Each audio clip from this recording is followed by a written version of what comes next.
Share tweet email save embed the lead in the New York Times report on Donald Trump's press conference yesterday reads like a dystopian nightmare. President Trump buoyed the white nationalist movement on Tuesday as no president has done in generations, equating activists protesting racism with the neo-Nazis and white supremacists who rampaged in Charlottesville, VA, over the weekend. Never has he gone as far in defending their actions as he did during a wild, street-corner shouting match of a news conference in the gilded lobby of Trump Tower, angrily asserting that so-called alt-left activists were just as responsible for the bloody confrontation as marchers brandishing swastikas, Confederate battle flags, anti-Semitic banners and Trump signs. This is the world we live in now, one in which a sitting president of the United States publicly praises racist activists as very fine people who've been treated unfairly by journalists.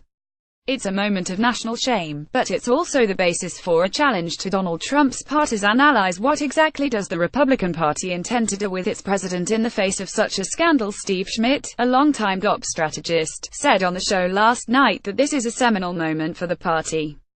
There can be no equivocation here, the moral failure is complete and it's almost irredeemable, Schmidt explained.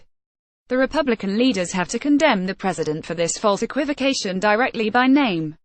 They have to censure him, or they risk sliding into a moral abyss with him. He added that this issue forces a moral reckoning. And yet, no one can say with confidence what, if anything, will happen. We've all seen and heard reports for months that, behind the scenes, GOP officials recognize that Trump is simply unfit for office, but they remain publicly supportive anyway, in part as a result of partisan pressure, in part out of fear of a backlash from the party's radicalized base. Is there a line, however, that even Republicans concede the president cannot cross? Is Trump's willingness to draw a moral equivalence between white supremacists and opponents of white supremacists sufficient? The painful reality is that even this moment of disgrace may not fundamentally alter the relationship between this president and his partisan allies. No members of his cabinet have resigned. No Republican leaders on Capitol Hill have called for him to step down or endorsed a censure resolution.